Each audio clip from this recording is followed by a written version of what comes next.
Hola a todos, en esta ocasión hablaremos de la farmacología de la histamina, cómo la histamina actúa en diferentes órganos a través de los receptores histaminérgicos. Asimismo hablaremos sobre farmacocinética, mecanismos de acción de estos fármacos, indicaciones, presentaciones y dosificación de los antihistamínicos más conocidos. Bueno, en primer lugar definamos qué es histamina. Histamina es una amina de la familia autacoides, es decir, conocemos como autacoides a todas aquellas sustancias que se secretan de forma local en un tejido para ampliar o disminuir la actividad de las células cercanas. La histamina participa en TISA, es decir, transmisión nerviosa en el sistema nervioso central por medio de los receptores histaminérgico H3 en procesos inflamatorios, en la secreción de ácido gástrico a través de los receptores histaminérgicos H2 en procesos anafilácticos, procesos inmunitarios y por procesos alérgicos. La histamina se produce a partir de un aminoácido esencial denominado L-histidina. Este aminoácido sufre un proceso de descarboxilación mediante la enzima L-histidina descarboxilasa y produce finalmente lo que conocemos como histamina. Es importante recalcar que la L-histidina descarboxilasa se activa cuando una persona ingiere alimento. Ahora bien, veamos cómo se produce y cómo se almacena la histamina. La histamina se produce principalmente en cuatro células: en basófilos, mastocitos, en sistema nervioso central a través de las neuronas histaminérgicas y en la glándula gástrica mediante las células enterocromáfines, que son un tipo de células neuroendocrinas. Ahora, ¿cómo se almacena? A nivel de basófilos y mastocitos se almacenan en forma de gránulos, como pueden observar aquí. Los gránulos no solo contienen histamina, también contienen leucotrienos, tromboxanos y prostaglandinas. Es por eso que cuando se desgranulan, perpetúan la inflamación con todas estas sustancias, como una avalancha. Mientras que en sistema nervioso central no se almacena y en glándula gástrica tampoco. Es por ello que a este nivel se denomina reserva de recambio rápido, puesto que solo sintetizan y liberan conforme el cuerpo necesite. Por ejemplo, a este nivel sistema nervioso central, la histamina participa o se comporta como un neurotransmisor, mientras que a nivel gástrico, en la mucosa gástrica precisamente, la histamina produce o estimula la secreción de ácido clorhídrico cada vez que nosotros nos alimentamos, mientras que en basófilos y mastocitos, estos dos participan en reserva de recambio lento, puesto que una vez que se desgranulan, tardan días y semanas en volver a llenar las reservas de almacenamiento. Más tarde veremos cómo las células enterocromáfines participan en la estimulación y la secreción de ácido clorhídrico, cómo las neuronas histaminérgicas juegan un papel importante en los efectos adversos de los medicamentos antihistamínicos de primera generación, dando lugar a efectos como sedación, somnolencia, falta de concentración, aumento del apetito y por supuesto cómo los basófilos y los mastocitos participan en la fisiopatología de la reacción alérgica. Bien, ahora hablemos sobre receptores histaminérgicos. Los receptores histaminérgicos son en número de 4. Tenemos así los receptores histaminérgicos H1, H2, H3 y H4. Mediante estos receptores, la histamina va a ejercer sus diferentes acciones en los diferentes órganos. Los receptores H1 participan ya directamente en las reacciones alérgicas e inflamatorias y se los va a encontrar en las terminaciones nerviosas periféricas, donde producen prurito y dolor, por ejemplo, en una picadura de insecto, en el músculo liso bronquial y músculo liso vascular, donde va a producir eritema, edema y en el músculo liso bronquial broncoconstricción. Más adelante veremos cómo se produce o cuál es la fisiopatología para que aparezcan estas manifestaciones clínicas de la histamina en los receptores histaminérgicos H1. Pero ya podemos simplificar que las acciones son BC, broncoconstricción, eritema, sensibilización en terminaciones nerviosas y edema.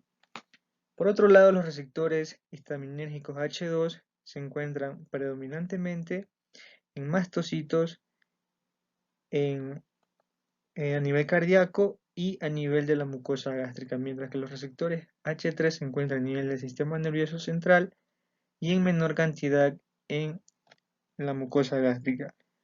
Y por último, los receptores histaminérgicos H4 se encuentran fundamentalmente en células del sistema hematopoyético. Tenemos así monocitos, eosinófilos, pero también la podemos encontrar en células dendríticas y en basófilos.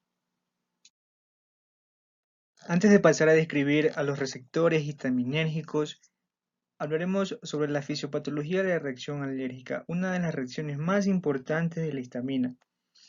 Muy bien, ¿cómo se produce la reacción alérgica? En primer lugar, sucede cuando el cuerpo se expone a alergenos que se comportan como antígenos, es decir, sustancias extrañas a nuestro cuerpo, que entran a través de piel y mucosa, viajan a través del torrente sanguíneo y inmediatamente llaman la atención de células inmunitarias. Intervienen aquí linfocitos TH y linfocitos B. Los linfocitos B le dicen, stop, para, no puedes pasar alergeno, te quedas hasta ahí.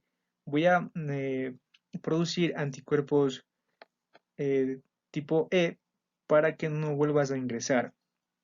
Entonces, los linfocitos B producen inmunoglobulinas tipo E. Estas inmunoglobulinas se adosan, se unen a la membrana de los mastocitos y de los basófilos.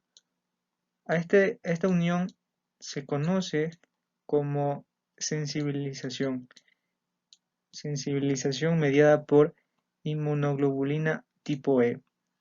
¿Cuál es la finalidad? La finalidad es que una vez que vuelva a entrar en otra ocasión el mismo alergeno, por ejemplo, en aquellas personas que son alérgicas a la penicilina vuelve a ingresar al cuerpo humano, pero como el linfocito B ya lo ha reconocido anteriormente como alergeno, entonces se une acá a los mastocitos y basófilos, se une antígeno-anticuerpo, antígeno-anticuerpo, antígeno-anticuerpo, para que posteriormente se produzca una desgranulación.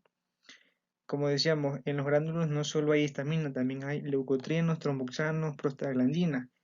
Es por eso que en los cuadros respiratorios, en algunas ocasiones, se suele combinar antihistamínicos con antileucotrienos. Este es el proceso que se conoce como sensibilización, es un proceso inmunitario. Pero también se puede producir una desgranulación directa, sin previa sensibilización. A este proceso se conoce como proceso químico o mecánico, en donde intervienen sustancias como morfina, vancomicina, succinilcolina, tubocurarina, medios de contraste. Es decir, no hay un proceso de sensibilización con anterioridad, pero de todas formas me desgranulan el mastocito, el basófilo y me producen los cuadros alérgicos o cuadros de reacción inflamatoria. Hablando ya de receptores histaminérgicos, tenemos los receptores histaminérgicos tipo 1. Decíamos que a nivel de músculo liso bronquial produce broncoconstricción, es decir, reduce el calibre del bronquio. Es importante mencionar que en cuadros asmáticos o en personas asmáticas este proceso se agudiza, el asmático empeora. A nivel de terminaciones nerviosas periféricas produce prurito y dolor, como decíamos, por ejemplo, en picaduras de insecto. Y a este nivel de músculo liso vascular ocurren cambios importantísimos cuando se libera histamina. En primer lugar, tenemos a una vasodilatación a nivel de vénulas postcapilares, donde esta vasodilatación permitirá que la microvasculatura se llene con muchísima sangre. Esto es un beneficio puesto que para infecciones, lesiones, migren a través de esa microvasculatura donde está bastante sangre, es decir, está congestionada, migren células inmunitarias y permitan la reparación tisular. Esta congestión se traduce como eritema. Muy bien, a nivel del endotelio, en cambio, se produce vasoconstricción. Esta vasoconstricción permite que las células se separen unas con otras, dando lugar a una liberación o paso de líquido plasmático y proteínas al intersticio, donde va a producir lo que conocemos como edema.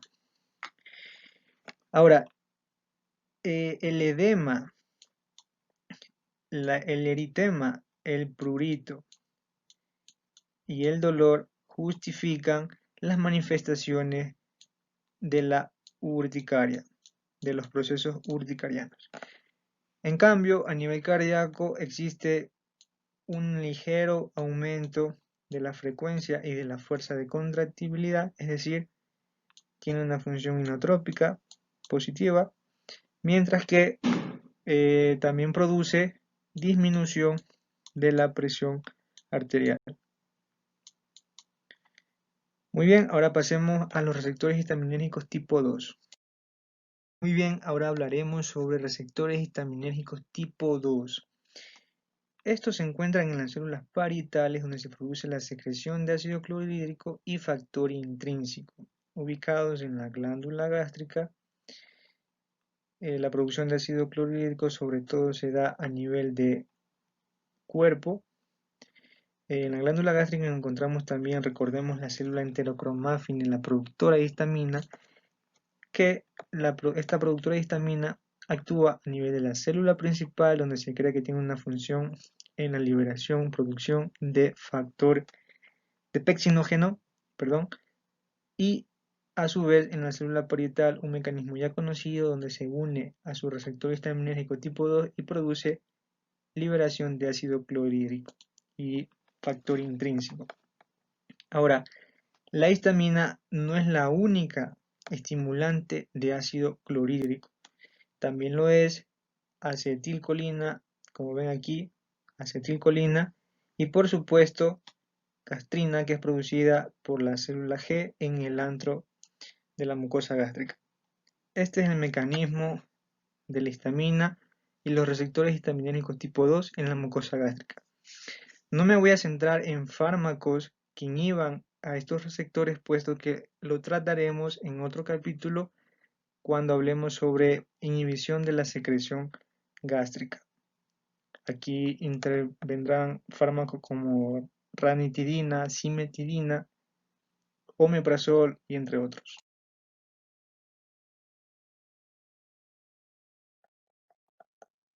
Bien, ahora, ¿cómo la histamina actúa a nivel del sistema nervioso central? Lo hace a través de los receptores histaminérgicos tipo 3 que están distribuidos a lo largo de este sistema. Encontramos estos receptores en corteza cerebral, núcleo tuberomamilar del tálamo y también encontramos en ganglios basales. Ahora, los receptores histaminérgicos tipo 3 se cree que intervienen en tres procesos principalmente a nivel del sistema nervioso central: en el ciclo sueño-vigilia, en procesos cognitivos como atención y memoria, y en comportamientos alimenticios como en supresión del apetito. Como les decía anteriormente, ¿por qué es importante conocer esto? Puesto que algunos antihistamínicos de primera generación logran cruzar la barrera hematoencefálica porque tienen un pH neutro, porque tienen características lipofílicas y pueden afectar estos procesos, estas funciones. Es por eso que producen sedación como reacciones adversas, somnolencia, comportamientos alterados, aumento del apetito, falta de atención, entre otros. A este nivel del sistema nervioso central, la histamina también se comporta como un neurotransmisor e interviene en la regulación de otros neurotransmisores como por ejemplo GABA, serotonina, acetilcolina. Interviene también en la regulación de norepinefrina y entre otros. Se cree que algunos antipsicóticos que bloquean esta acción de comportamientos alimenticios o bloquean los receptores histaminérgicos tipo 3, se justifica que producen aumento de peso en algunos antipsicóticos. Más adelante veremos. Muy bien, antes de pasar a los fármacos, es importante mencionar que la farmacología de la histamina tiene tres abordajes. Los antagonistas tipo 1, que es el primer abordaje y el más conocido, y del cual voy a hablar a continuación. El segundo abordaje es la desgranulación directa de mastocitos y basófilos usando fármacos como el nedocromilo, que se usa sobre todo en ataques de asma. Y el tercer abordaje es el uso de epinefrina en el choque anafiláctico, venciendo o combatiendo las acciones de la histamina, como la broncoconstricción, vasodilatación y la hipotensión generada por histamina. Muy bien, hablando ya un poco de antagonistas H1, un poco de historia, aparecen los primeros fármacos que inhiben la actividad de la histamina en la década de 1940. Actualmente conocemos o lo clasificamos a los antagonistas H1 en antagonistas H1 de primera generación y antagonistas H1 de segunda generación. ¿Por qué se los ha clasificado? Porque tienen diferentes características. Es decir, por ejemplo, los de primera generación, estos por su pH neutro y por sus características lipofílicas, sí atraviesan la barrera hematoencefálica, sí son sedantes y sí tienen efectos anticolinérgicos y antimuscarínicos, como por ejemplo boca seca, retención urinaria, sequedad de la mucosa oftálmica, mientras que los fármacos de segunda generación no atraviesan la barrera hematoencefálica por dos motivos. El primero, porque se unen en más del 90% a las proteínas plasmáticas, en especial a la albúmina, y porque tienen un pH fisiológico que no le permite atravesar la barrera hematoencefálica como lo hacen los de primera generación. Es por ende que son no sedantes y tienen mínima actividad anticolinérgica. Aquí podemos observar dos mnemotecnias. Primera generación los podemos recordar como chimpancé.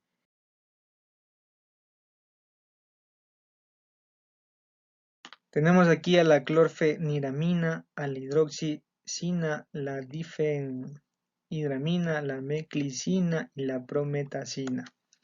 En los fármacos de segunda generación tenemos a la cetiricina, acelastina, misolastina, evastina, loratadina, la levocetiricina, que es un metabolito de la cetiricina, o lopatadina, y tenemos otros, podemos agregar como la desloratadina, que también vendría a ser un metabolito de la loratadina, la desloratadina, la levocetiricina, la fenoxifenadina, se los considera nuevos fármacos de segunda generación y algunos los consideran como fármacos ya de tercera generación, puesto que son los más recientes.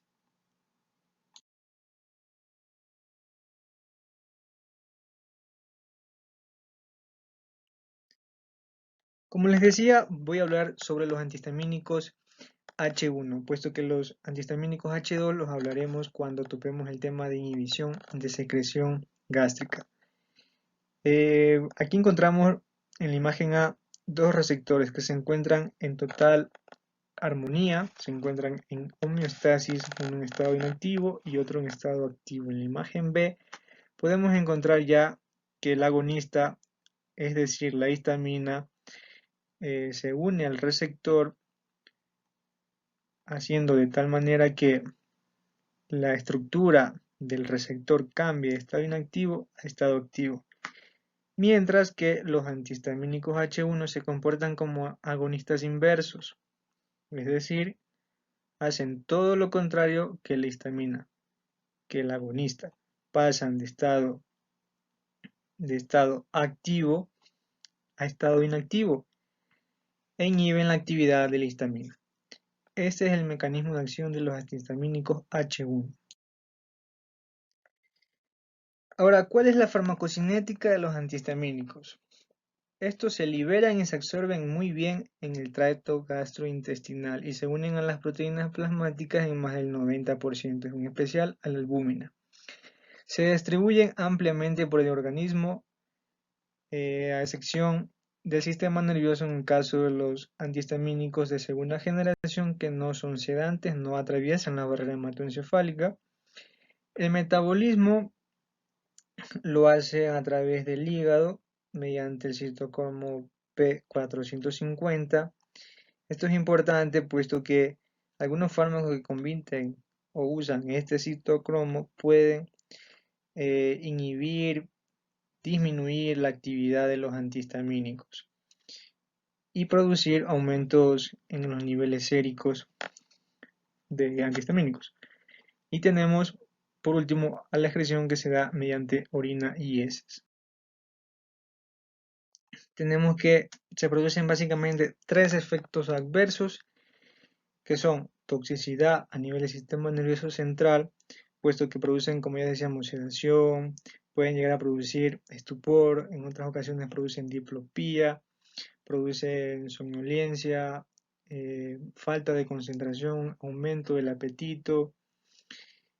El segundo efecto adverso es la toxicidad cardíaca, sobre todo cuando existe una interacción, como vemos aquí, interacción con otros medicamentos que producen cardiotoxicidad, como por ejemplo acitromicina, por ejemplo antipalúdicos como la hidroxicloroquina, y efectos anticolinérgicos como retención urinaria, estreñimiento, dilatación pupilar, sequedad de la boca, sequedad de la mucosa oftálmica, y es por eso que estos tres efectos adversos tienen que ver mucho con las interacciones. Es casi lo mismo, puesto que si yo tengo otros depresores del sistema nervioso central, me va a aumentar la toxicidad a este nivel. Si yo consumo otros fármacos que me producen cardiotoxicidad, va a aumentar el efecto adverso aquí, y en los efectos anticolinérgicos pueden aumentar por interacción con otros medicamentos como por ejemplo antipsicóticos, antidepresivos tricíclicos, entre otros.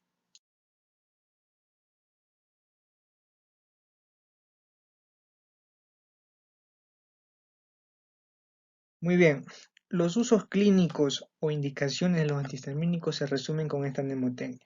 Bien, se lo puede usar en el vértigo, en la enfermedad de Meniere, por ejemplo, la difenhidramina, la prometacina, también se pueden usar en el insomnio porque produce los antihistamínicos de primera generación como estos de aquí, difenhidramina, doxilamina, producen sedación. También se usan en la enfermedad por reflujo gastroesofágico, en la enfermedad acidopéctica, porque algunos antihistamínicos como la ranitidina y cimetidina bloquean o inhiben a los receptores histaminérgicos H2, como decíamos, inhiben la secreción gástrica. También intervienen en las reacciones alérgicas, sobre todo se usan aquí antihistamínicos de segunda generación en RUCA, rinitis alérgica, urticaria y prurito generalizado, conjuntivitis alérgica, anafilaxia y reacciones anafilactoides. También se usa como antitusivos de origen alérgico, como ven aquí, náuseas y vómitos por su acción antiemética, como la prometacina y la meclicina. Como pueden ver, aquí se usan fármacos de primera generación, primera generación, primera generación, primera generación y primera generación, porque atraviesan la barrera hematoencefálica y producen los efectos en el sistema nervioso central. En las reacciones alérgicas, como decíamos, se usan los antihistamínicos H1 de segunda generación, puesto que me voy a enfocar más a las reacciones alérgicas e inflamatorias, más no a los efectos en el sistema nervioso central. Estos se acuerdan que son no sedantes, no atraviesan la barrera hematoencefálica. Y por supuesto también se usan antihistamínicos en la inhibición de ácido clorhídrico, que se discute mucho de su uso y también se discute su uso con respecto a inhibidores de la bomba de protones. Bueno, eso lo haremos cuando veamos inhibidores de ácido gástrico. Por último, tenemos a dosis de presentaciones de algunos antihistamínicos más conocidos. Tenemos loratadina, desloratadina, levocetiricina, que son los más usados. Inhiben los receptores H1, como pueden ver aquí. Existen en presentaciones de tabletas y jarabes. Todos se dan vía oral. Como pueden ver, las dosis 5 miligramos para desloratadina, levocetiricina y 10 miligramos para loratadina cada 24 horas. Difenhidramina se da sobre todo, se puede dar vía oral, pero también existe para intravenosa e intramuscular en ampollas. También en tabletas y cremas. Eso ha sido todo. Si les ha gustado el video y si les ha servido, por favor denle like, coméntenlo y compártanlo con sus amigos. Me pueden encontrar en las redes sociales como @medicoplasia. Si desean más videos como este, más temas de farmacología, por favor háganmelo saber. Escriban en los comentarios qué temas les gustaría que tratara en el próximo capítulo. Muchas gracias y nos vemos pronto.